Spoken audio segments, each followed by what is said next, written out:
কোনোদিন বাপকে ছাড়ে না। কথাটা চলতি কথা, কিন্তু চলতি কথা নয়। পাপ কোনোদিন বাপকে ছাড়বে না।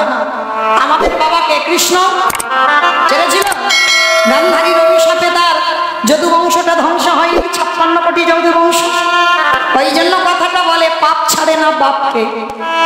যদি ব্যাংকে টাকা রাখো বাবা, সুদে আসলে ডবল হয়ে ফিরে আসবে। ঠিক সেই রকম কাউকে যদি তুমি বিনা অপরাধে কাঁদাও, বিনা অপরাধে যদি তুমি কষ্ট দাও, বিনা অপরাধে যদি জ্বালা যন্ত্রণা দাও, সেই জ্বালা তোমাকে ভোগ করতেই হবে। রাধারানী যেটা করতে হচ্ছে বাবা 100 বছর। কাকে কাঁদিয়েছিল? সেই যে বাবা যেদিন রাধার কুঞ্জে আসবার কথা ছিল আর না এসে গোবিন্দ আমার বিরজার কুঞ্জে বিহারে রত হলো। শ্রীরাম সখাকে বলল, শ্রীরাম তুই দাঁড়ি হ। শ্রীরাম দাঁড়িয়ে হলো আর রাধারানী জোর করে কুঞ্জে ঢুকতে গেল। আর তখন শ্রীরামের হাতে ছিল বেতের বাড়ি। ওই বেতের বাড়িটা দিয়ে একেবারে রাধারানীকে বেতটা ভাব, দূর হয়ে যা, বেরিয়ে যা। যখনই বেতটা ভাব, তখনই বাবা ওই শ্রীরাম সখা রাধারানীর অঙ্গে বেতটা ঘাত করবার সঙ্গে সঙ্গে হাত দুটো চেপে ধরে বলল, শ্রীরাম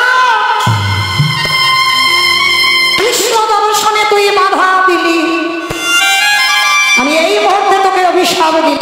যে সখার জন্য তুই কৃষ্ণ দর্শনে বাধা দিলি, আমি তোকে অভিশাপ দিলাম ওই সখাকে ছেড়ে তোকে দৈত্য কুলে জন্ম নিতে হবে। তুই হবি শঙ্খচূড় দৈত্য। শ্রীরাম বলল, দেবী আমি শঙ্খচূড় দৈত্য হব, আমার সখাকে ছেড়ে আমাকে থাকতে হবে দৈত্য কুলে। কিন্তু আমিও তোমারে ছেড়ে দেব না। আমি তোমারে অভিশাপ দিলাম, কৃষ্ণ হারাবার যে কত জ্বালা, কৃষ্ণ ছেড়ে থাকার যে কত যন্ত্রণা, আমি তোমাকে অভিশাপ দিলাম ওই কৃষ্ণকে ছেড়ে 100 বছর তোমায় কাঁদতে হবে হবে হবে। যখনই বলল 100 বছর কাঁদতে হবে,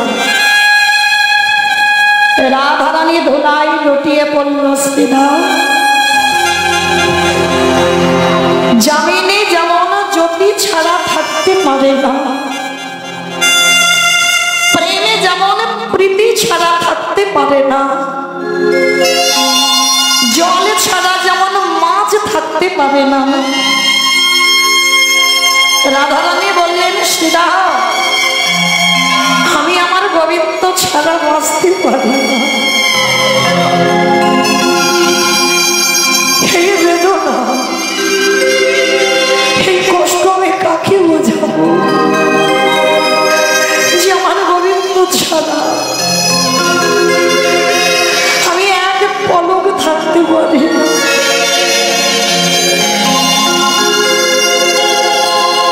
কিন্তু অভিশাপের জ্বালা ভোগ করতেই হবে।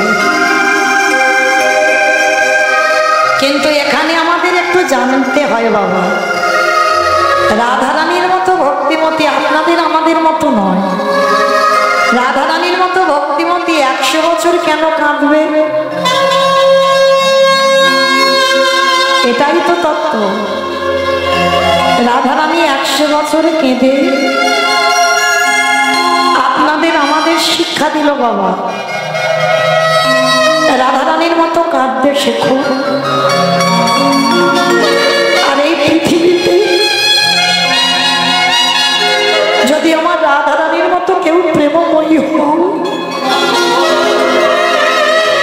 আমার রাধারানীর মতো কেউ যদি করুণাময়ী হও, আমার রাধারানীর মতো যদি কারোর হৃদয়ে প্রেম থাকে,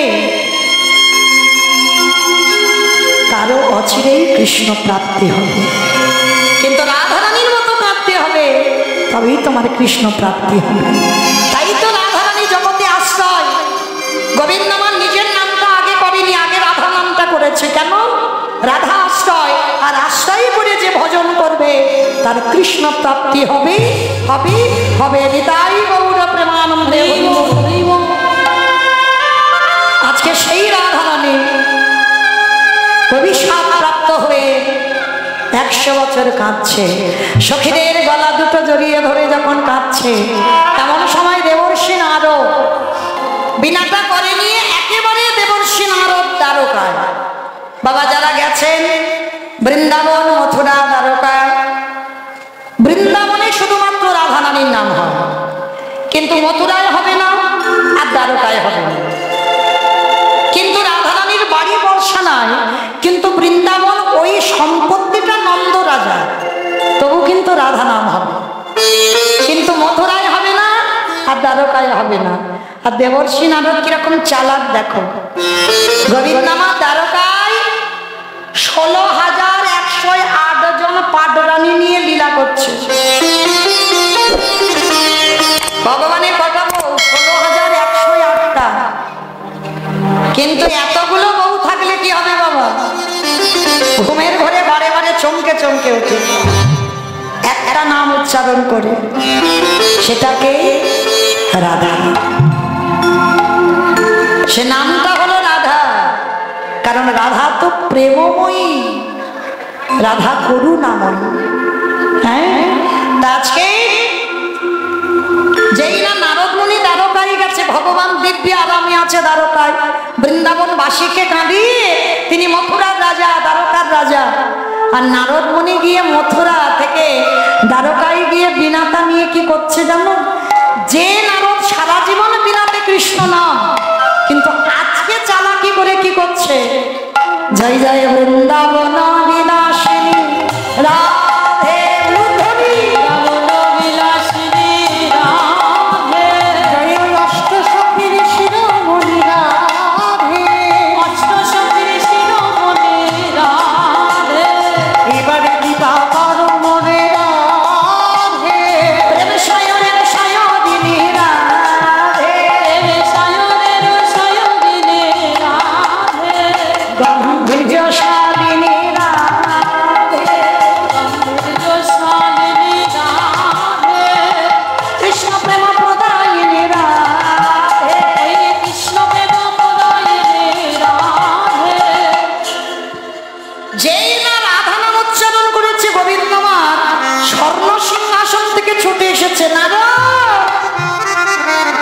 নারদ এ তুমি কোন নাম শোনালে? নারদ আর একবার গাও না। চুপ করো। যেই আমার মুখে রাধা নাম শুনে চন্ডী মনে পড়ে গেল। ঠাকুর একটা কথা জানতে চাইব, ব্রহ্মা একটু গরু চুরি করলো, ওই জন্য তুমি তাকে মুসলমানের ঘরে জন্ম দিলে, লালন পালন করলে, জন্মটা ব্রাহ্মণের ঘরে, লালিত পালিত হলো মুসলমানের ঘরে, নাম দিলেন হারেশ। আচ্ছা ঠাকুর, ইন্দ্র গুরুপত্নী হরণ করলো, তাকে তুমি অভিশাপ দিলে, কিন্তু হে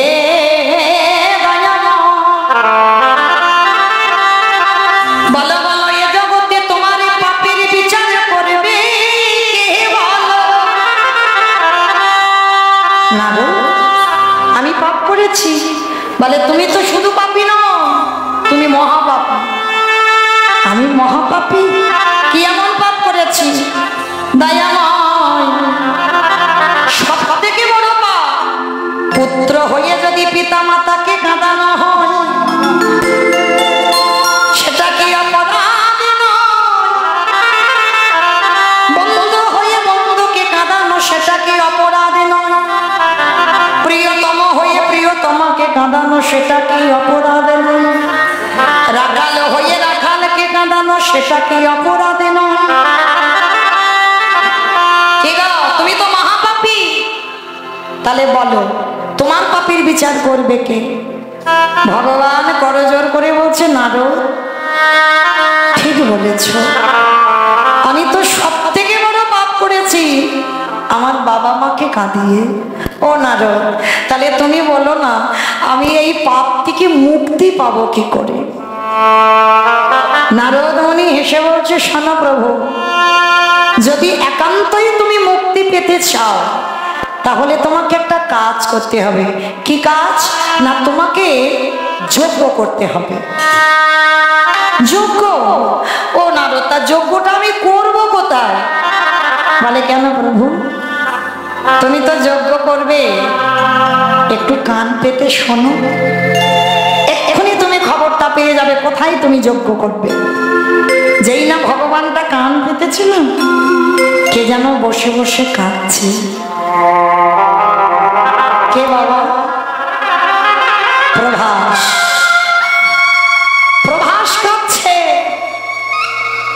কেন প্রভাস কাঁদছে? তার একটাই কারণ। প্রভাস কাঁদছে বাবা, প্রভাস পূর্ব জন্মে অপরাধী হয়ে আছে। প্রভাস তীর্থ পূর্ব জন্মে যে ভুল কাজটা করেছিল, সেই ভুলের মাসুল দিতে বাবা আজও বসে বসে কাঁদে। ভগবান চমকে উঠল, নারদ কে কাঁদছে? বলে প্রভু, ও তো তোমার সেই প্রভাস। কাঁদছে কেন? এই প্রভাস পূর্ব জন্মে একটা অপরাধ করে ফেলেছিল বাবা। অপরাধটা কি জানো? ভালো করে মন দিয়ে শুনবেন বাবা। প্রভাস তীর্থে কেন কৃষ্ণ যজ্ঞ করলো? তার তো এত তীর্থ ছিল, প্রভাসের তীরেই কেন যজ্ঞটা হলো? কারণটা শুনে নাও। এই যে প্রভাস পূর্ব জন্মে সুতপা নামে এক ব্রাহ্মণ ছিল। এই ব্রাহ্মণের বাবা একটা পুত্র সন্তান ছিল। এই পুত্র সন্তান বন্ধুদের সঙ্গে খেলা করত। বন্ধুদের সঙ্গে খেলা করতে করতে একদিন বলেছিল, বন্ধু, এই বন্ধু, কি হয়েছে বন্ধু? হ্যাঁ রে, তোদের সবার জন্মদিন হয়, কই কোনদিন তো চিত্রাঙ্গদা তোর জন্মদিনের কথা শুনি না। মানে যেদিন বন্ধুরা চিত্রাঙ্গদাকে বলছে, সেই দিন তার পরের দিনে ছেলেটার জন্মদিন।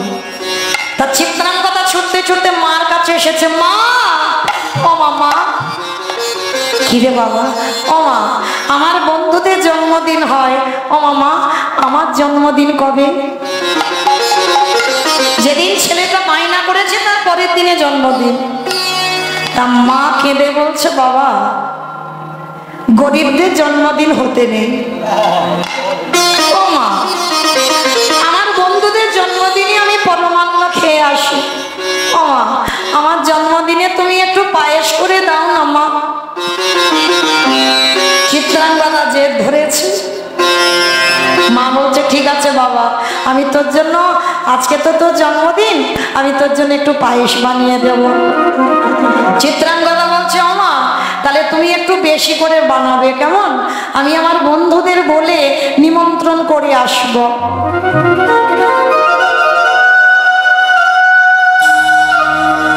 মা পরমান্নের হাঁড়িটা উনানে দিয়েছে। দেখবেন বাবা, পৃথিবীতে সন্তানের মঙ্গল অমঙ্গল এই মায়েদের মনটা বুঝতে পেরে যায়। এই মা ডাকটা খুব ছোট ডাক, দেখবে, মা নামে সুধা ঝরে, মা নামে সুধাক্ষরে, মা বড় সুধার সমান, ডাকিলে জুড়াই আইসে পড়ান। মা ডাকার সঙ্গে সঙ্গে হৃদয়টা জড়িয়ে যায়। চিত্রাঙ্গদা আজকে যাবে, খেলা করে স্নান করে বন্ধুদের নিয়ে বাড়িতে আসবে। মা পায়েসের হাঁড়িটা বসিয়েছে উনানে, আর পায়েসের হাঁড়িটা বসিয়ে মার মন খুগাইছে। বলছে, চিত্রাঙ্গদা, এই বাবা, একটা কাজ কর না বাবা, আজকে তুই যাস না, আমার মনটা বারে বারে কু টানছে, তুই যাস না বাবা। ও মা, আমি যদি না যাই আমার বন্ধুদেরকে নিয়ে আসবো কি করে? তুমি শুধু শুধু মন খারাপ করছো, তুমি ততক্ষণে পায়েস বসাও, আমি যাব আর আসবো। মায়ের কথা উপেক্ষা করে চিত্রাঙ্গদা গেল বন্ধুদের কাছে। বন্ধু, বন্ধু, আজকের আমার জন্মদিন, আমার মা বলেছে তোদের নিমন্ত্রণ, আমাদের বাড়ি আজকের খাওয়া দাওয়া হবে, চল চল, আজকের খেলা বন্ধ করে স্নানটা করে যাই। সমস্ত বন্ধুরা প্রভাসের জলে স্নান করেছে। আর যে চিত্রাঙ্গদার জন্মদিন, সেই চিত্রাঙ্গদা একা বাকি আছে স্নান করা। বন্ধুরা স্নান করে উঠে গেছে, সব শেষে চিত্রাঙ্গদা স্নানে নেমেছে। ছেলেটা জানতো না বাবা তার জন্মদিন আর মৃত্যুদিন একই দিনে হবে। না জানতে পেরেছে মা, না জানতে পেরেছে বাবা, না জানতে পারলো চিত্রাঙ্গদা। যেই না নেমেছে প্রভাসের জলে, প্রভাসের জলে একটা কুমির ছিল। ওই কুমিরটা এসে একেবারে চিত্রাঙ্গদার পা দুটোকে চেপে ধরেছে।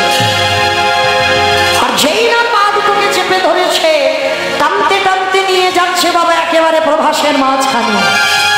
চিত্রাঙ্গদা চিৎকার করছে, বন্ধ বন্ধ বন্ধ। সবাই দেখছে চিত্রাঙ্গদাকে ছিঁড়ে ছিঁড়ে কুমিরটা খাচ্ছে, রক্তে রক্তাক্ত হয়ে গেল। সমস্ত বন্ধুরা ভয় পেয়ে গেল, ছুটতে ছুটতে চিত্রাঙ্গদার মার কাছে গেছে। মা মা মা, দেখি রে তোরা সবাই এলি, আমার আমার চিত্রাঙ্গদা কই? মা আমাদের স্নান হয়ে গেছে। আর যখন চিত্রাঙ্গদা প্রভাসের জলে নামলো, কে যেন চিত্রাঙ্গদাকে টানতে টানতে নিয়ে চলে যাচ্ছে। সঙ্গে সঙ্গে পরমান্নের হাঁড়িটা উল্টে পড়ে গেল। ছুটতে ছুটতে মা গেল ওই প্রভাসের তীর্থে, গিয়ে দেখলো ততক্ষণে ছেলেটাকে কুমির খেয়ে জলে লাল হয়ে রইল।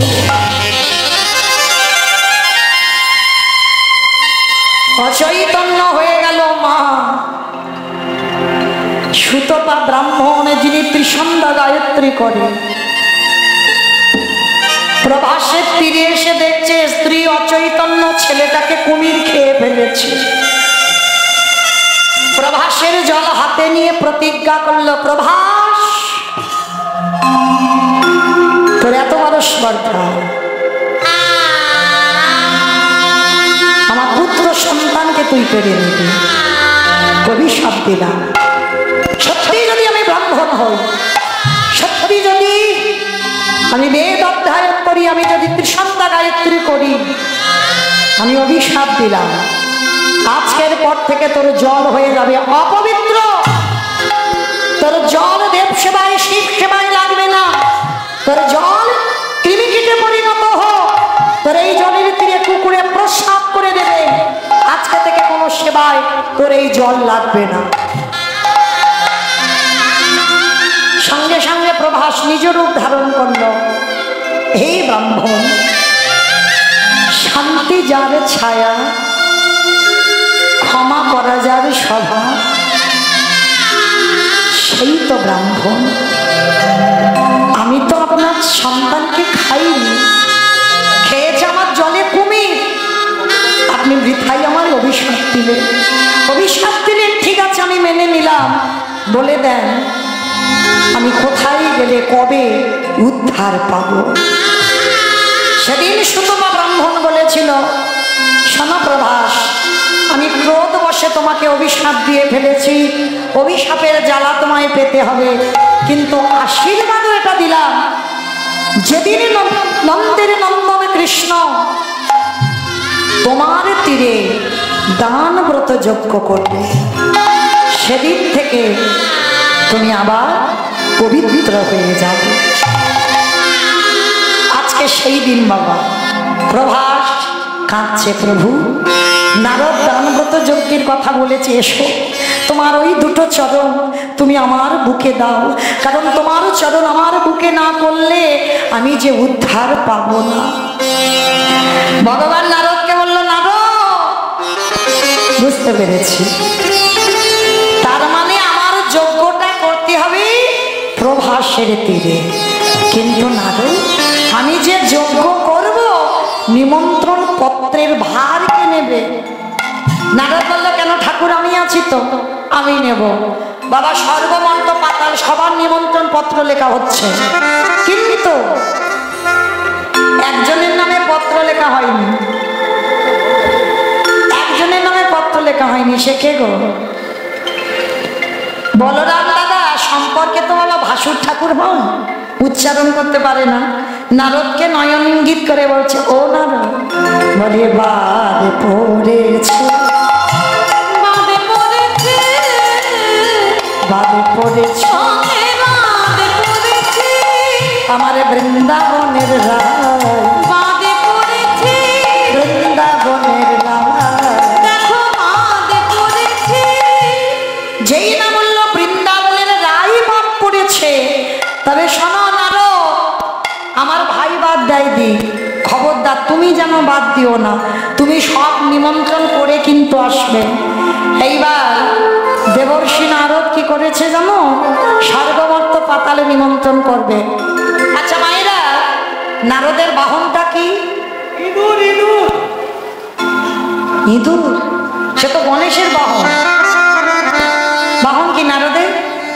ঢেকি। বা নারদমণি ডাক দিয়েছে, বাবা ঢেকি রে, চলি না বাবা বৃন্দাবনে যাই, বাবা ঢেকি রে, চলে না বাবা বৃন্দাবনে যাই। ও বাপে ঢেকি রে, চলি না বাবা বৃন্দাবনে যাই, বাবা ঢেকি রে, চলে না বাবা বৃন্দাবনে যাই। আজ বৃন্দাবনে গিয়ে আমি রাধারে প্রণাম জানাই, বৃন্দাবনে গিয়ে আমি রাধারে প্রণাম জানাই। বাপে ঢেকি রে, চলি না বাবা বৃন্দাবনে যাই, বাবা ঢেকি রে, চলে না বাবা বৃন্দাবনে যাই। বাবা ঢেকি বস। ওই কৃষ্ণ হস্তলিপি লয়ে সর্বমর্ত পাতাল সব নিমন্ত্রণ। ঢেকির পিঠে উঠেই দেবর্ষি নারদ বৃন্দাবনের মাটিতে দাঁড়িয়েছে। এইবার এই জায়গাটাই একটু শান্তভাবে আস্বাদন করবেন, কারণ বৃন্দাবন মাধুর্যের ভক্তরা থাকে, এখানে ঐশ্বর্য নেই। দ্বারকায় ঐশ্বর্য, মথুরায় ঐশ্বর্য, কিন্তু বৃন্দাবন তারা প্রেমের ভক্ত। হরি বল। বৃন্দাবনে যখনই নারদ দাঁড়িয়েছিল, নারদের গায়ে বাবা একটা আগুনের হুলকি লাগছে। দেখবেন যখন দাউ দাউ করে আগুন জ্বলে, আগুনের পাশে দাঁড়িয়ে থাকলে একটা গরমের তাপ আসে না? নারদমণি যেই না বৃন্দাবনে গেছে, একটা আগুনের তাপ লাগছে, কিন্তু তাপটা কিসের? আগুনের নয়, তাপটা কিসের জানো? কৃষ্ণ বিরহে। বসো, বাচ্চাটাকে বসো, একটু বাচ্চাটাকে বসো সামনে। তো বৃন্দাবনে বাবা কৃষ্ণ বিরহের তাপ, আপনারা আমরা কতটুকু ভালোবেসেছি। বৃন্দাবনে আমার কৃষ্ণকে ভালোবেসে নিজ নিজ স্বামী আছে, নিজ নিজ পুত্র আছে, নিজ নিজ সংসার আছে।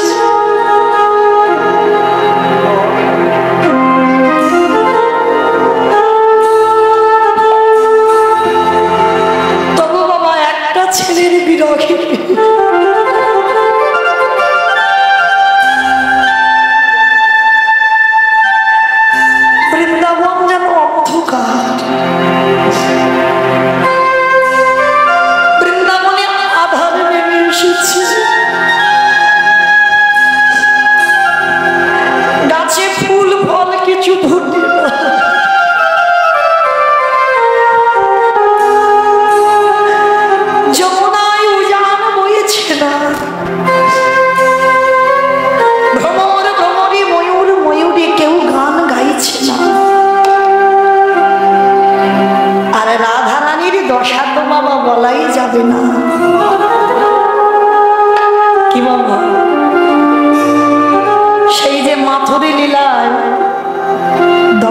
দশা,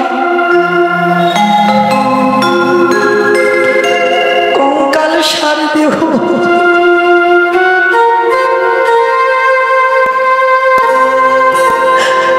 সারাদিন কৃষ্ণ কৃষ্ণ বলে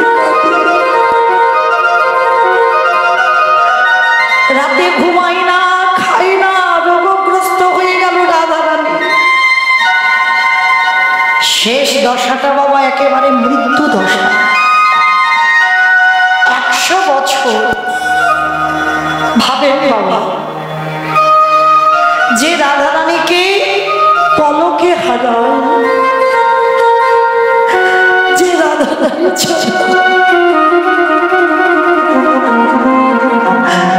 আমার গোবিন্দ এক পলক চলতে পারে না, সেই গোবিন্দ চলে গেল ব্রজধাম ত্যাগ করে। 100 বছর রাধারানী কাঁদছে। কখনো বা তমাল গাছকে জড়িয়ে ধরে কাঁদে, উন্মাদিনী তো, পাগলিনী। সংসার আছে, শাশুড়ি ননদি সব আছে, কিন্তু আমার ভগবানের জন্য পাগলিনী। তমাল কালো, কৃষ্ণ কালো, তমাল গাছকে জড়িয়ে ধরে বারবার বধূ বধূ বলে কথা বলে। একবার কথা বলো বধূ, একবার কথা বলো।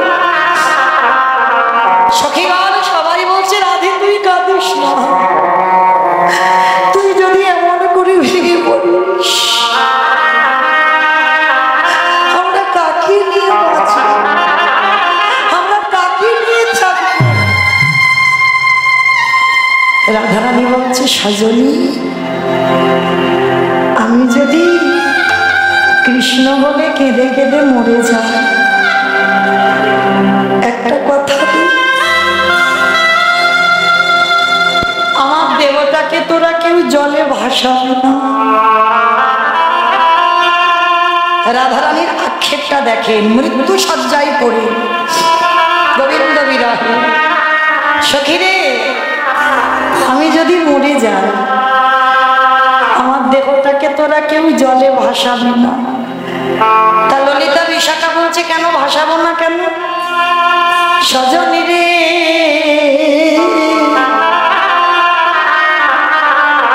ওরে ভাষা দেব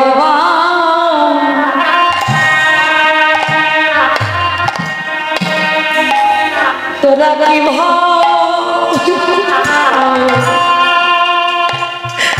কি ভাষা ওই কৃষ্ণ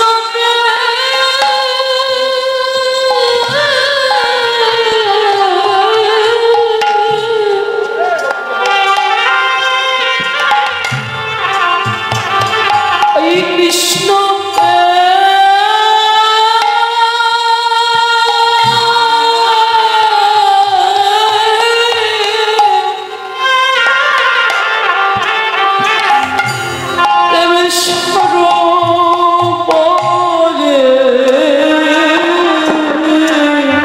তোরা কি ভাষা ভাষা দেহ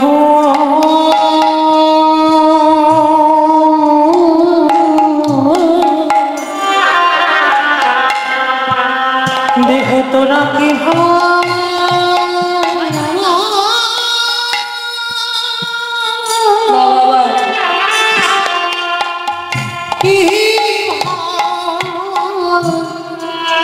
ভাষারে ওরে সদাই কৃষ্ণ বলে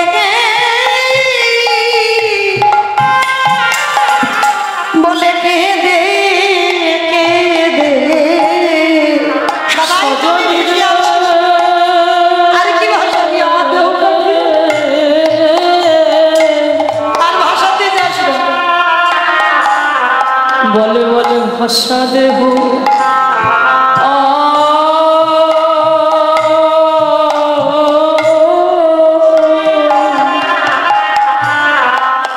ওরে কি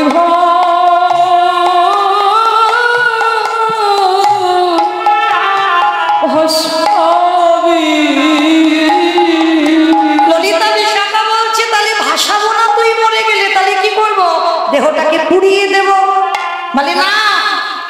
পড়াবি না সাজানি রে। সেই শিশুকাল থেকে কৃষ্ণ বলে কেঁদে কেঁদে কৃষ্ণ বিরহ দাবানলে ওরে ললিতা রে, কৃষ্ণ বলে বিরহ দাবানলে সদাই পুড়ে যাচ্ছি, তাই ললিতা রে পোড়া দেহ বা কি পোড়ালি কৃষ্ণ বিরহে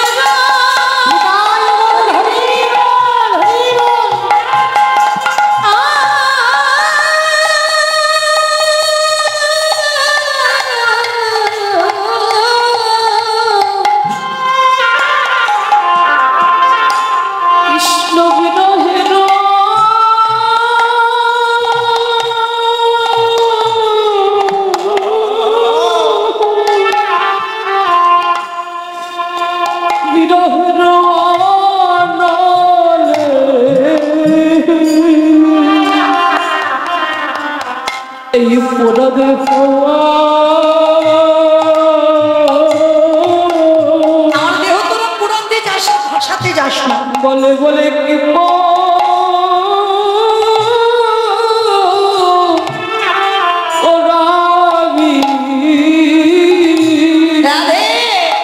তাহলে তুই যদি কৃষ্ণ বলে কেঁদে কেঁদে মরে যাস কি করবো তোর দেহটা নিয়ে? বলে শোন, ওই যে তমাল গাছ বসানো আছে, ওই তমাল গাছে আমার দেহটাকে তোরা ঝুলাই রেখে দিবি। কেন তমাল গাছে রাখবো? কেন তমাল গাছে একটা কাক আসে, আর তোর ওই কাক এসে তোর দেহটা যদি উচ্ছিষ্ট করে দেয় তখন কি করবি? রাধারানী বললেন সজনী রে, ওই কাকের পায়ে ধরে বলবো ওরে কা আমার দেহের সর্ব অঙ্গ তুই উচ্ছিষ্ট করে খা, কিন্তু তোর পায়ে পড়ে বলি আমার আঁখি দুটো খাবি না রে। আমার আঁখি দিয়ে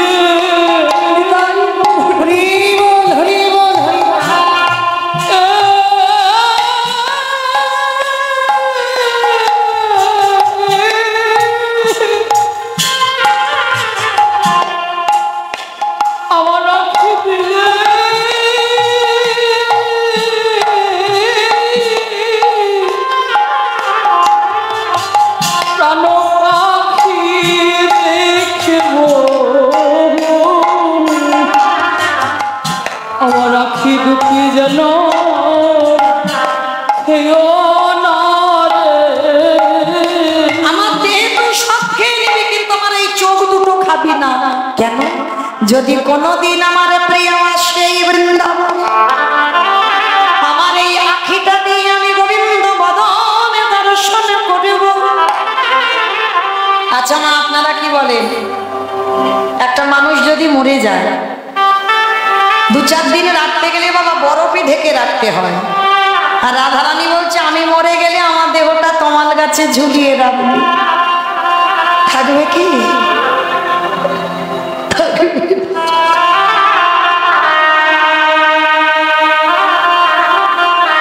রাধারানী বললেন সজনী, আমি মরে গিয়েও আমার দেহটা কৃষ্ণ সেবায় লাগবে। কি গো মায়েরা, ভালোবাসা একে বলে। মরে গিয়েও দেহ গোবিন্দ সেবায় লাগবে। আপনাদের আমাদের এই মন্তব্য, এই মনস্থির আছে যে মরে গিয়েও দেহ গোবিন্দ সেবায় লাগবে। রাধারানী মরার আগে বলল মরে গিয়েও দেহ গোবিন্দ সেবায় লাগবে। বলে কি করে রে? রাধারানী বলছে শোন, আমার দেহটা যখন তমাল গাছে ঝুলিয়ে রাখবি, আমার দেহ দিয়ে মাংস পচে পচে মাটিতে পড়বে, আর যে মাটিতে পড়বে, যেখানে পড়বে ওইখানে মাটি উর্বর হবে, আর মাটি উর্বর হলে কচি কচি ঘাস জন্মাবে। সব বৃন্দাবনে নবলক্ষ ধেনু নন্দ রাজা শ্যামলী ধবলী কালী কমলী মঙ্গলী তারা তো গোষ্ঠী আসবে, আর গোষ্ঠী যদি গরু আসে যেখানে কচি কচি ঘাস জন্মায় সেইখানে গাভীগণ গিয়ে ঘাস খায়। আর শোন, আমার পচা মাংসগুলো মাটিতে পড়বে তো ওইখানে ঘাস জন্মাবে, ধবলি সমলি এসে ঘাসগুলো খাবে।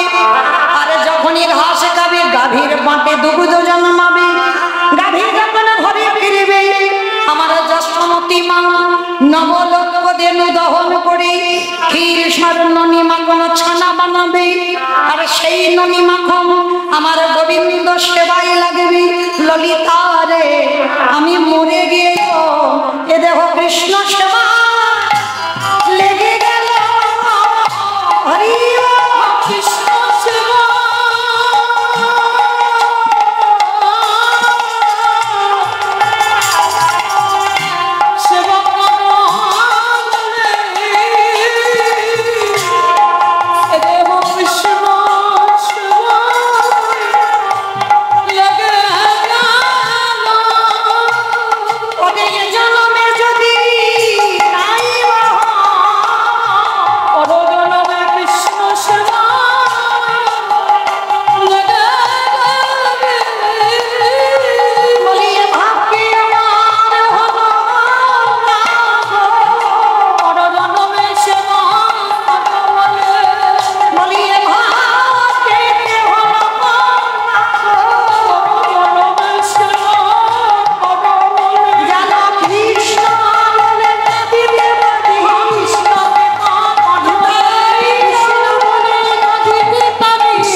যশোমতী মার দশাটা কেমন?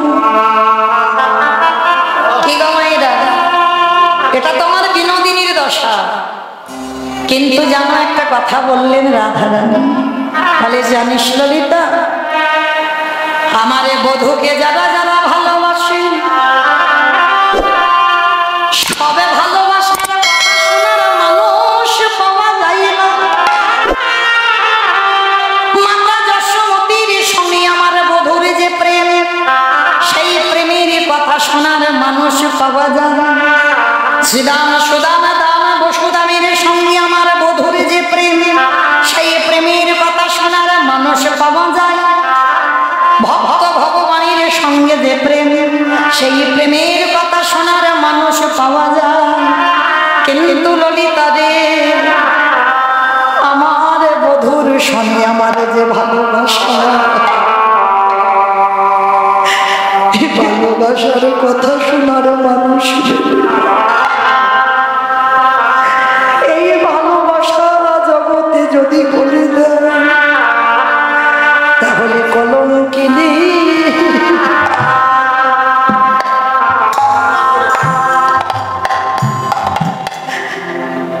কলঙ্কিনী হতে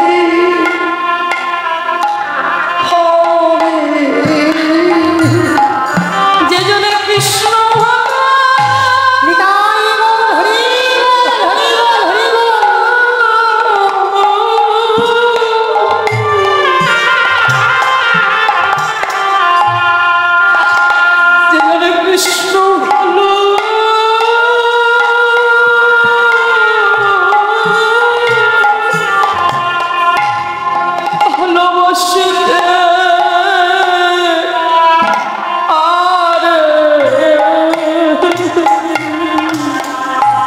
জগতে তারে কলঙ্কিনী,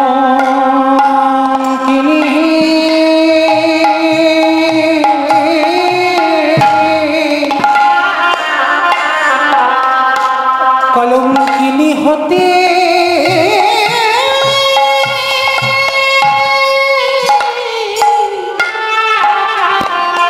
কলঙ্কিনী হতে লেগেছে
বসে বসে খাচ্ছে, আর ওদিকে পিতা নন্দরাজা চিতাটা সাজিয়েছে, চিতা দাউ দাউ করে জ্বলবে, নন্দরাজা ঝাঁপ দিয়ে আত্মহত্যা করবে।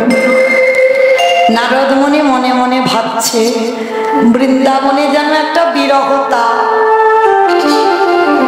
হঠাৎ দেখে না ধবলি শ্যামলি মানে ধেনুর পা, তারা একই পদ বাগান, আরে দুই পদ পিছায় আসে। হাম্মা হাম্মা রবে ডেকে বলে, হে গোবিন্দ তোমাকে দেখবার জন্য আমার নয়ন দিলে, তোমার বংশীর অনামৃত শোনবার জন্য করে না দিলে, কিন্তু গোবিন্দ হে তোমাকে দেখতে পাই, তোমার বংশের ধ্বনি শুনতে পাই, কিন্তু দয়াময় কৃষ্ণ বলে ডাকবার মতো ভাষা দিলেন। এর পরের জন্মে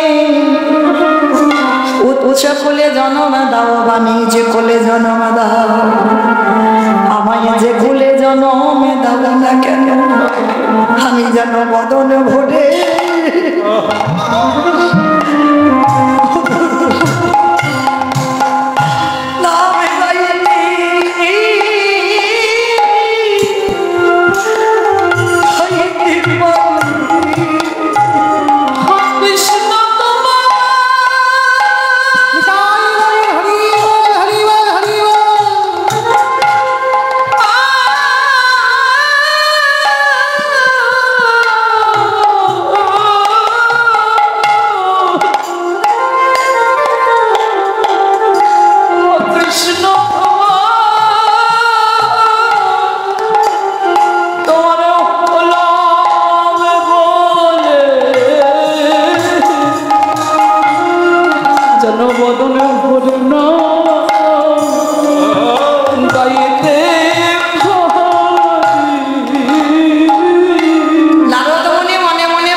যশোদার দশা কেমন।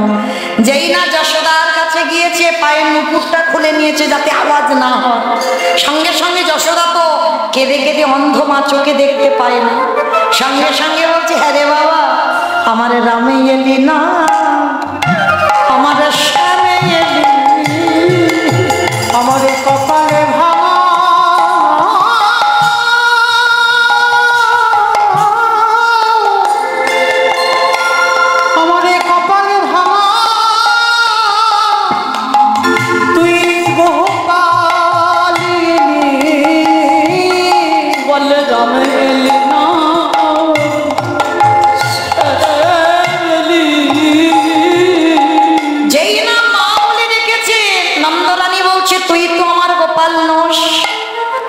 আমার গোপালে যদি আমায় একবার মা বলে, আমার বক্ষের স্তন দুগ্ধ আপনি উপচে পড়ে, কিন্তু তোর মা ডাকে আমার স্তনের দুগ্ধ উপচে পড়ল না, সত্যি করে বল তুই কে? এইবার বললেন, ও মা আমি তোমার গোপাল নয়, দ্বারকা হতে আইন আমি, আমার নামে নারদ মুনি, নারদ মুনি প্রবাসী কুলে যজ্ঞ করে মা গো তোমার নীল মরুণে বাবা, এই নাও তোমার গোপাল পত্র দিয়েছে, কি দিয়ে দেখবো না, কেঁদে কেঁদে আমার দুটো চোখ অন্ধ হয়েছে। ও মা তাহলে একটা কাজ করো, তোমার গোপাল যেখানে খেলা করতো ওই ধুলো কাদা বালি চোখে বুলিয়ে দাও, দেখবে দেখতে পাবে। চুপ করো নারু, যা বলারে বলেছো নারু, অমন কথা কোনোদিন মুখে এলো না। আমি জানি গোপালের পদধূলা দেখলে আমি দৃষ্টি পাবো, কিন্তু নারু সে যে আমার সন্তান, সন্তান যতই বড় হোক বাবা মার কাছে কোনোদিন বড় হয় না, আর আমি যদি আমার ছেলের পদধূলা নয়নে দিই আমি দেখতে পাবো বটে, কিন্তু আমার বাছার বড় কল্যাণ হবে।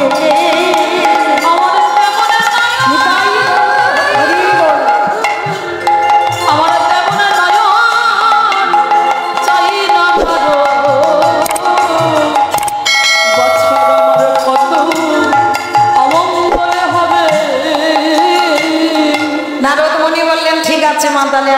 করো, তুমি ওই স্বাক্ষর মানে ওই যেখানে কৃষ্ণের করা আছে ওইটা নিয়ে তুমি চোখে একবার বুলিয়ে দাও।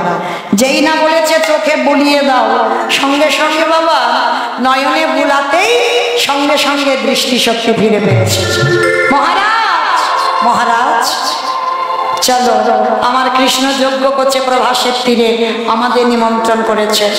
নন্দরানী আঁচলে করে ক্ষীর ননি মাখন বেঁধেছে, অনেক ভাণ্ড মাথায় করে নিয়েছে।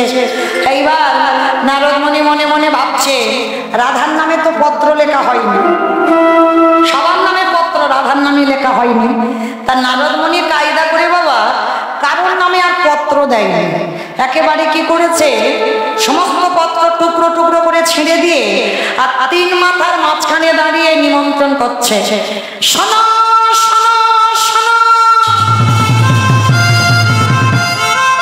কৃষ্ণ প্রভাস তীর্থে দানব্রত যজ্ঞ করছে, তার জন্য সবাইকে নিমন্ত্রণ করে গেলাম। আমার নারদমণি নিমন্ত্রণ করে গেছে আর শ্রীমতী রাধারানী কাঁদতে শুরু করেছে। এত কান্না কাঁদছে, ললিতা বিশাখা সতীগণ ছুটে এসেছে। ও মা গো, আমার কি সর্বনাশ হলো মা, বলো। ও এরকম মাঝে মাঝে ফুলে ফুলে ওঠে কেন? কি হয়েছে এরকম করে ঘুরে ঘুরে কাঁদছিস কেন? সবাই নিমন্ত্রণ করলো, আমার করলো না গো, কার্ড দিয়ে। সবার কার্ড দিয়ে নিমন্ত্রণ হয়েছে, ওর কার্ড দিয়ে নিমন্ত্রণ হয়নি। নারদ কি বললো শুনতে পাসনি? মানব দানব খেচর খেচরি পশু পাখি কীট পতঙ্গ তরুলতা গুল্ম সবার নিমন্ত্রণ, তা তার মধ্যে কি তুই বাদ যাবি? হ্যাঁ, তো কেউ বলেছে? আমার আলাদা ভাবে তো বলেনি। ও বাবা গো, ওরা আবার আলাদা করে বলতে হবে, পার্সোনাল অ্যাসিস্ট্যান্ট তো। ওরা আবার আলাদা করে বলতে হবে। সবাইকে বলে গেল তোর ওর মধ্যে পড়ে, চল ওই রকম করিস না, তোকে সাজিয়ে দিই, চল প্রভাস যোগে যাবো। নীল শাড়ি পরি পাটি কটিতে আঁকি দিল, নীল শাড়ি পরি পাটি নীল শাড়ি পরি পাটি কটিতে আঁকি দিল, ভুবনো ভোলানো গাইকে সাজা,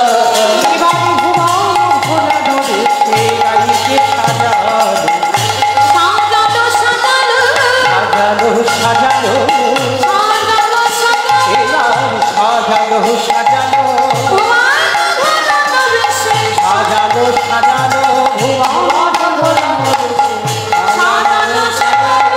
সঙ্গিনী রঙ্গিনী রূপতা রঙ্গিনী, সঙ্গিনী রঙ্গিনী রূপতা রঙ্গিনী, সঙ্গিনী রঙ্গিনী রূপতা রঙ্গিনী, বসাইর মন্দির মাঝে, বসাইল মন্দির মাঝে, সারি সারি চলেছে, সারি সারি চলেছে, সারি সারি চলেছে, সারি সারি চলেছে, বলি প্রভাস কুলে যাবে বলে, সারি সারি চলেছে, প্রভাস কুলে যাবে বলে, সারি সারি চলেছে। যেই না প্রভাস কুলে যাবে সারিবদ্ধ হয়ে বাবা সবাই রওনা হয়েছে যাবে, আর ওদিকে নন্দরানী এসে দাঁড়িয়েছে বাবা প্রভাস কুলে। প্রভাস কুলের চারটে দরজা, প্রথম দ্বার, দ্বিতীয় দ্বার, তৃতীয় দ্বার, চতুর্থ দ্বার, চারটে দরজা হয়েছে। প্রথম দ্বারে স্বর্গ, দ্বিতীয় দ্বারে মর্ত, তৃতীয় দ্বারে পাতাল, চতুর্থ দ্বারে লেখা আছে প্রবেশ নিষেধ। নন্দরানী গিয়ে বলছে মহারাজ, যে দরজা দিয়ে আমরা যাব দেখো প্রবেশ নিষেধ। দরজায় দাড়ি ছিল, দাড়ি। যশোদা মা গিয়ে বলছে দরজা ছেড়ে দে না, আমার গোপাল যজ্ঞ করছে, আমি একটু যাব। এই মেয়ে, কে তোর গোপাল? এখানে এখানে কোনো গোপাল গোপাল থাকে না, এখানে থাকে মহারাজ কৃষ্ণ, তোদের মহারাজা যে।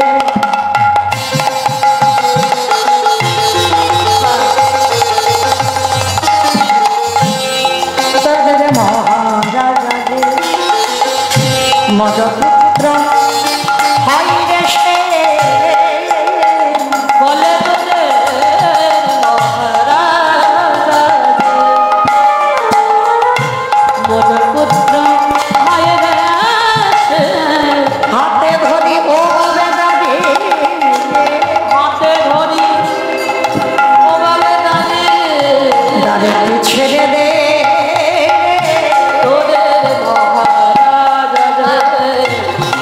পুত্র হয়ে রে সে তোদের ঘরে যাবে। এইবার যেই না বলেছে তোদের মহারাজ যে আমার ছেলে, সঙ্গে সঙ্গে দাঁড়িয়ে হাতে বেতের বাড়ি ছিল, ওই বেতের বাড়িটা দিয়ে যশোদা মাকে বেতের আঘাত, দূর হয়ে যা, বেরিয়ে যা গোপাল।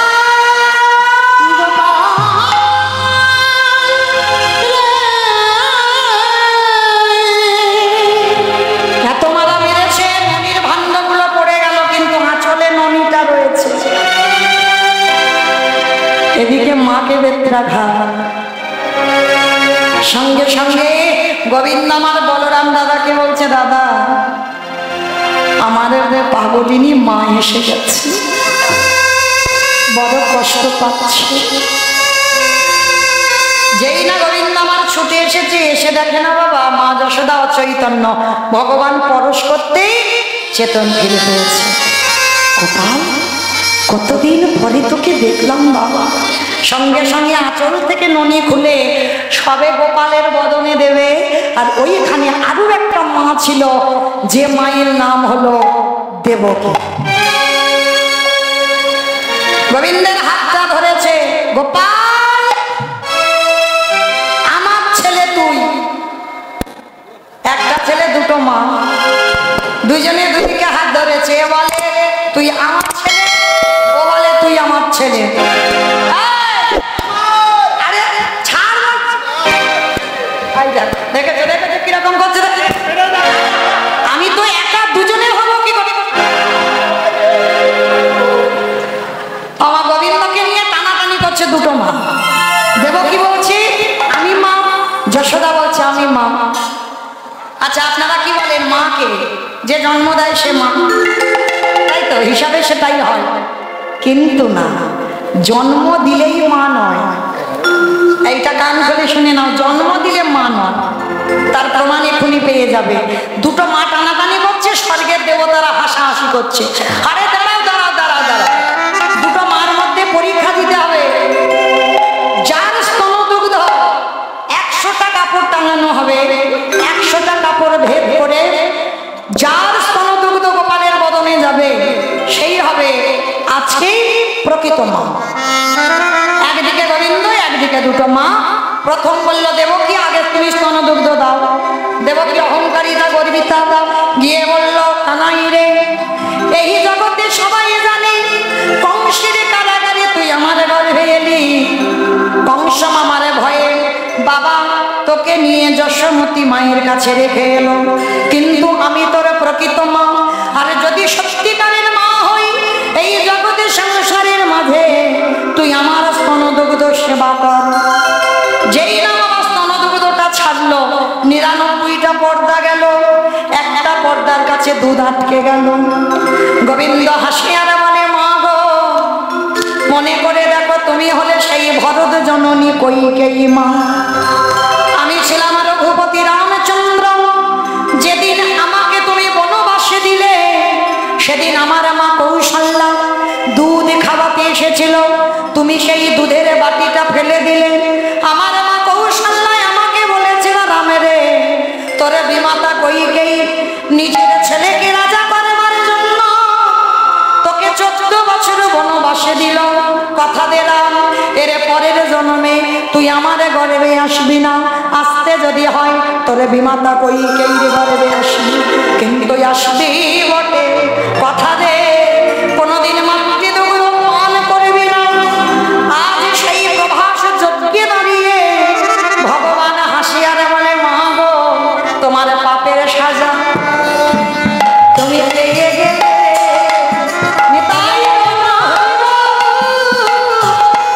সেই দিনের কথা পাপের সাজা পেয়ে গেলে। মা গো আমার আপন মা কেউ হয় না গো, পাপের সাজা পেয়ে গেলে। তাহলে দেবকী স্তনদুগ্ধ খেলো না, সবাই জানলো মা নয়। এইবার যশোদা তুমি স্তনদুগ্ধ দাও। ভাগবতী মা আমার বাবা, নারী সব চলাফেরা চরিত্র আলাদা হয়। আগে দেবকীর ভাবটা দেখো আর যশোদার ভাবটা দেখো। গোপালের কাছে গিয়ে বলল, গোপালে রে, এই জগতে আমি কেন, জগতে সবাই জানি আমি তোর মা নয়, কিন্তু যদি কোনোদিন তোকে মায়ের মতো স্নেহ দিয়ে থাকি, একবার মামা আমার লাগে না গো, আমি আগে তো কিছু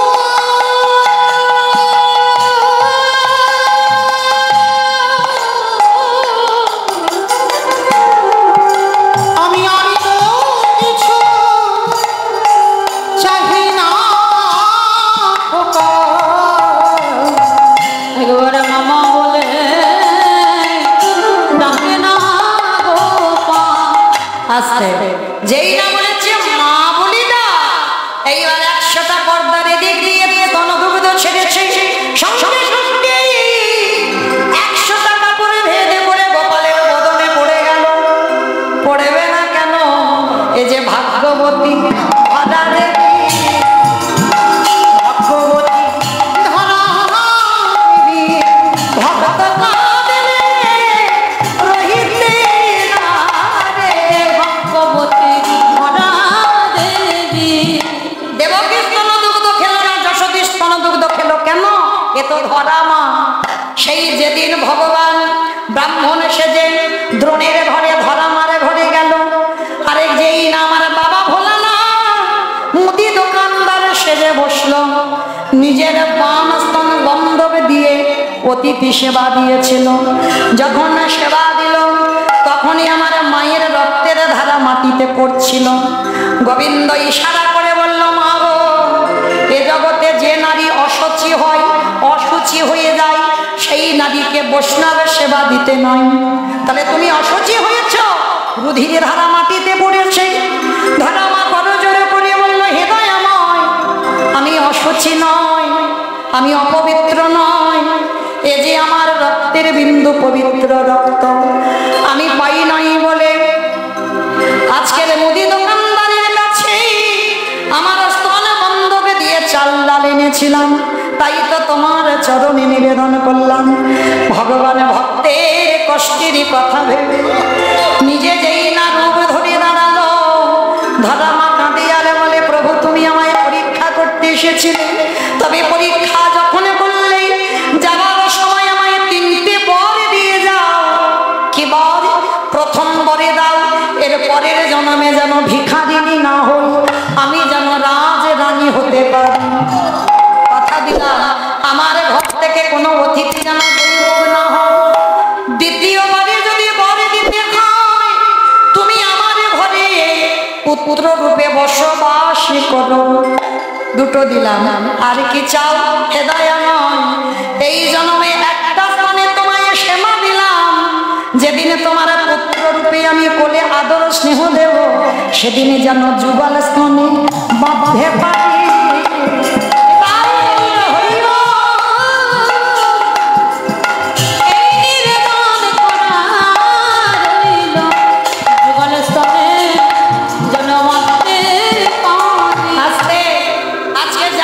প্রচার হয়ে গেল, যশোদা জন্ম না দিও প্রতিতমা।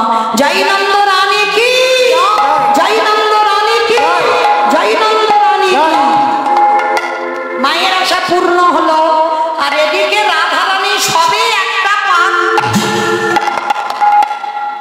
কোথায় ছিল কুটিলা?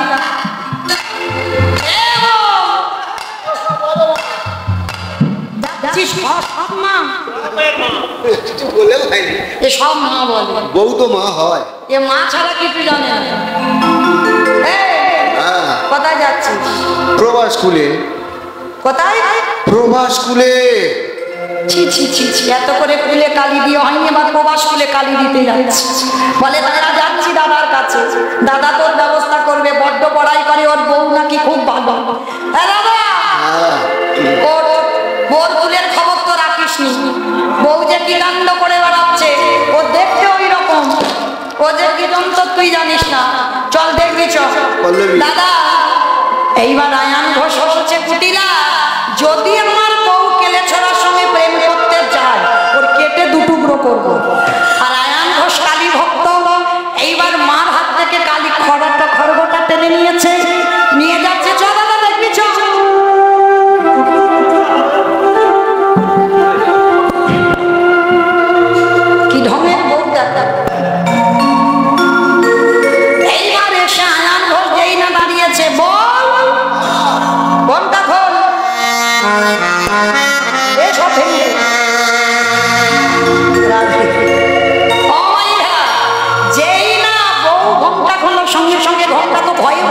হচ্ছে। গোবিন্দ আমার কানে কানে ফিস করে বলছে, রাধে চিন্তা করো না, বিপদে গোবিন্দ গোবিন্দ গোবিন্দ প্রাণ গোবিন্দ রেখেছে এ দাসীর মা।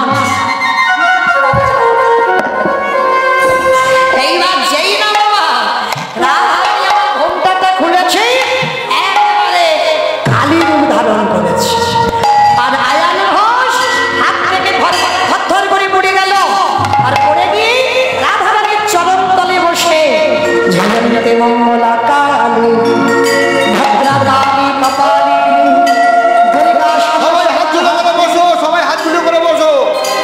স্বাহা স্বাধা নমস্তুতে সর্বমঙ্গলমঙ্গলে শিবে সর্বার্থ স্বাধীনে স্বরণ্যে ত্রম্বকে গৌরি নারায়ণে নমস্তুতে। সৃষ্টি শেষে বিনাশনাশা শক্তি ভূতে সনাতনী গুণাশ্রয়ী গুণময়ী নারায়ণে নমস্তুতে। শরণাগত দিনার্ত পরিত্রাণায় পরায়ণে সর্বেষারিতি হরিহরে নারায়ণে নমস্তুতে। ত্বাং স্বাহা ত্বাং স্বাধা ত্বাং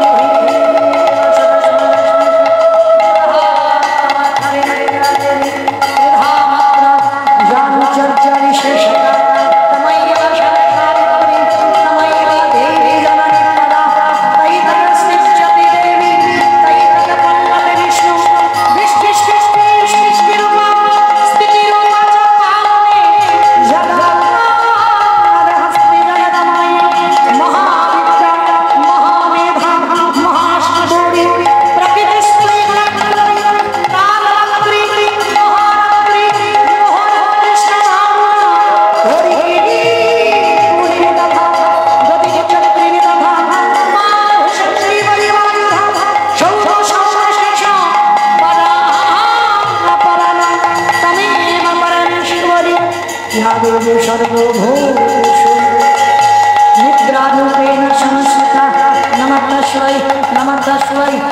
তস্मै নমো নমঃ। या देवी सर्वभूतेषु छायारूपेण संस्थिता नमः तस्मै नमो नमः। या देवी सर्वभूतेषु बुद्धिरूपेण संस्थिता नमः तस्मै नमो नमः।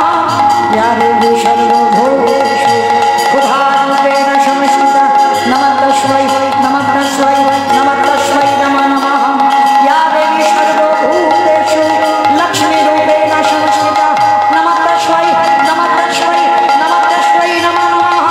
या देवी सर्वभूतेषु संस्थिता नमः तस्मै नमो नमः।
মা তুমি যাও প্রভাস কোলে। যেই না প্রভাস কোলে গেলে এদিকে বাবা কুটিলা এই রাধারানীতে চলে গেল, আর ফিরে আসে। এই যাওয়াই শেষ যাওয়া, এরপরে আর লীলা হয় না বাবা। প্রভাসযোগ্য লীলা দ্বারকা লীলা শেষ লীলা। এইবার কুটিলা বলছে কিছু দিয়ে গেলি না, কি দেব রে? কারণ কুটিলা সুবলকে ভালোবাসত, সেটা রাধারানী ছাড়া কেউই জানত না। যাবার সময় বলল ওরে ননদি রে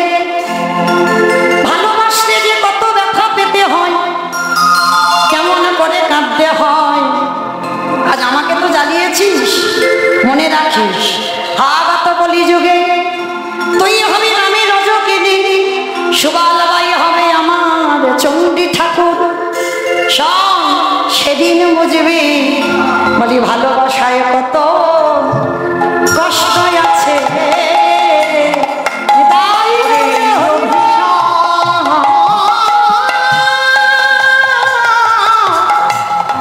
দিয়ে গেলাম সেদিন বুঝবি ভালোবাসা ভালো জানা আসলে তাই সেই কুটিলা সুকাল হলো কলিযুগে চণ্ডী ঠাকুর নামী রজকিনী আজকের গেল রাধারানী প্রভাস কুলে সখীরা আমার দাড়িকে গিয়ে বলছে দাড়ি তোদের রাজাকে বল গাজা বামে যজ্ঞে শরীরেই যোগ্য হবে না গোবিন্দ আমার এসেছে রাজবেশ পরিত্যাগ করে রাধারানী বদন ভার করে দাঁড়িয়েছে ওই বেশ আমার পছন্দ নয় কেন আমার ধেনু চারানো রাখাল কই গোবিন্দ বুঝতে পেরেছে ধেনু চারানো রাখাল হয়ে রাধারানীকে বামে নিয়ে যজ্ঞ পূর্ণ করছেন কৃষ্ণায় নম বলে যজ্ঞে পূর্ণ আহুতি দিল আহুতি দিল প্রভাস বলে রাধা স্বামী মিলন হইল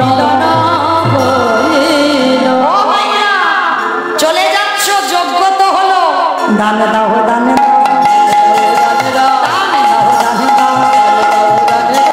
ললিতা বিশাখা সখীমান এসে বলছে রাধে ও রাধে তুই যে আজকের ছবি আঁকছিস বোঝা যাচ্ছে তা ছবি আঁকতে গেলে বদন না আঁকলে তো বোঝা যাবে না তা বদন আঁকছিস না চরণও আঁকছিস না মানে কোমর থেকে আঁকা শুরু করেছে মানে কোটি দেশ আঁকলো তারপরে নাভিটা এঁকেছে হ্যাঁ রে ছবিটা কার বলে শোন না আমি বদন আঁকবো না আমি চরণ দোখানায় আঁকিব না ওমা বদন আঁকবি না চরণ আঁকবি না কেন ওরে ললিতা রে ওই চরণে দুটো খানা যদি আঁকি আবার যদি আমার গোবিন্দ ব্রজ ছেড়ে মথুরায় চলে যায় ওই ভয়ে আমি চরণ দুটো আঁকবো না তা বদন আঁকবি না কেন বলে বদন আঁকবো না তার একটাই কারণ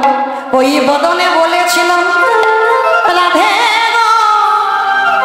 আমি আজ যাব আমি কাল ফিরে আসব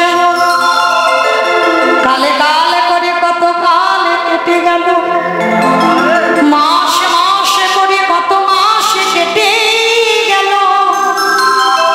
বরস বরস করে কত বরস কেটে গেল শরীরে করে বিহিত বোধ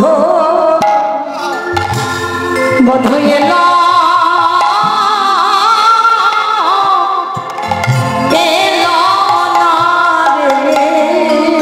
আমি কতদিন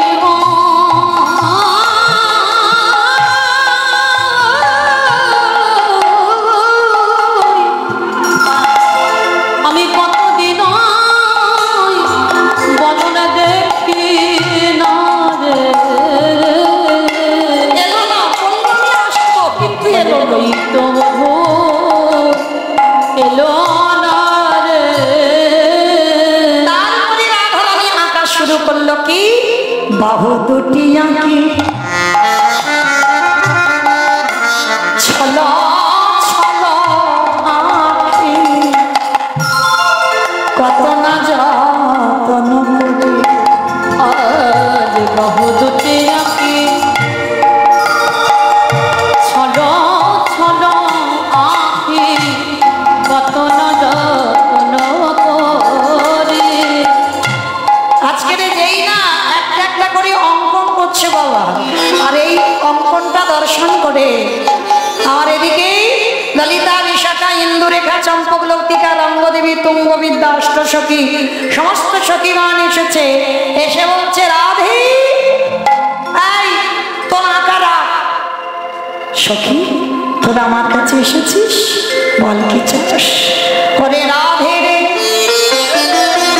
তোরে বদন থেকে তোরে বধুর কথা শুনবার জন্য এলাম আমার বধুর কথা শুনবি বেশ আজ আমি বলবো আমার বধুর কথা তবে শোন আমি সেই দিনের কথা বলবো যেদিনে অপুরের রথে চড়ে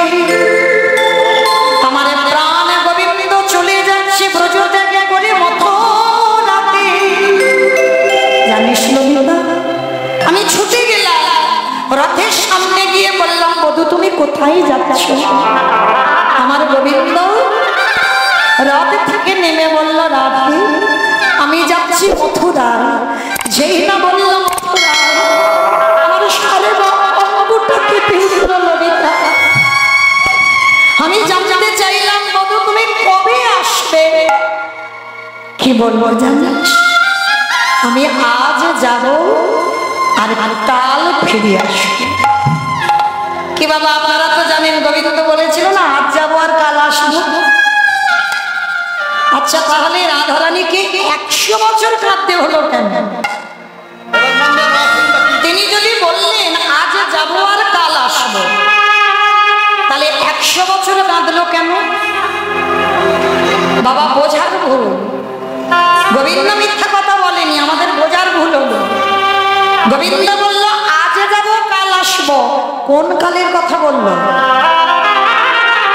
সত্য ত্রেতা দ্বাপর কলি, 4 যুগে 1 দিব্য যুগ, মানে 71 দিব্য যুগে হয় 1 মন্বন্তর, 14 মন্বন্তরে হয় ব্রহ্মার দিবস ভিতর। এটা ব্রহ্মার 12 ঘন্টা। কিন্তু কৃষ্ণের রাত কই? কৃষ্ণ তো বললো আজ যাবো কাল আসবো, তাহলে কৃষ্ণের রাত কই? সত্য ত্রেতা দ্বাপর কলি, 4 যুগে 1 দিব্য যুগ, মানে 71 দিব্য যুগে হয় 1 মন্বন্তর, 14 মন্বন্তরে হয় ব্রহ্মার দিবস ভিতর।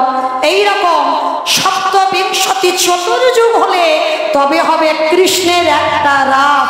নিতাই গৌর প্রেমানন্দে। সে রাত এখনো চলছে বাবা, এখনো ফুরায়নি। তাহলে গোবিন্দ মিথ্যাবাদী নয়, আমাদের বোঝার ভুল, রাধারানীর বোঝার ভুল। এইবারে রাধারানী কাঁদছে, সখী আমার বধূ আর আসবে না। মধুময় সুধাম বৃন্দাবনে শ্রীমতী রাধারানী বেলি অবসানকাল। মাইরা বেলি অবসানকাল কোন কালকে বলে? ভোরের বেলা, ভোরের বেলা। বেলি অবসানকাল ভোরের বেলাকে বলে? কোন কালকে বাবা? মানে খিচুড়ি স্টোরেও যায়নি, মানে দিনের শেষ, সন্ধ্যা শুরু, যে সময়টাকে বলা হয় বেলি অবসানকাল। আর এই বেলি অবসানকালে শ্রীমতী রাধারানী গেলেন যমুনার তীরে। ভালো করে আস্বাদন করবেন বাবা। আর এই যমুনার তীরে গিয়ে মৃত্তিকার পরে, মানে মাটির উপরে একটা ছবি আঁকছে। বাবা এখানে যারা মাস্টার ধরে ছবি আঁকা শিখেছেন বা যারা গুরু ধরে ছবি আঁকা শিখেছেন, ছবি আঁকতে গেলে কি করতে হয়? অনেকে বদন দিয়ে আঁকা শুরু করে কোনো মানুষের ছবি আঁকতে গেলে, নয় কোনো বদন দিয়ে আঁকা শুরু হবে, নয় বাবার চরণ দিয়ে আঁকা শুরু হবে। হ্যাঁ, সেটা নিয়ম।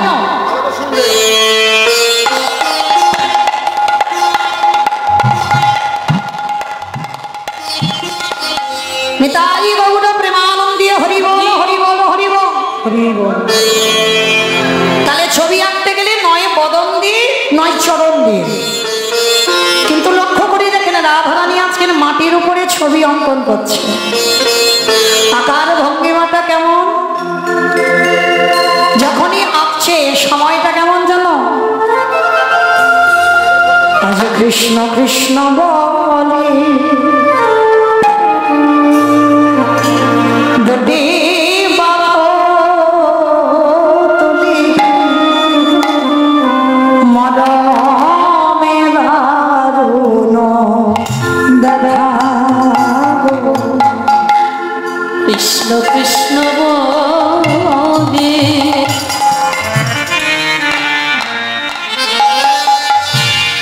দুটি বাহু তুলে মরমে দারুণ ব্যথা। কৃষ্ণ কৃষ্ণ মায়েরা রাধারানী মাটির উপরে ছবি আঁকছে, কিন্তু মাটির উপরে যখন ছবি আঁকতে যাবে আগে তো বাবা মাটিটাকে নরম করতে হবে। আর মাটিটা যদি নরম না করো তাহলে ছবিটা আঁকবে কি করে? তাহলে মাটিটা নরম করেছে কি করে জানো? নয়ন জলে দিয়ে মাটিটা আমাকে নরম করেছে। কৃষ্ণ কৃষ্ণ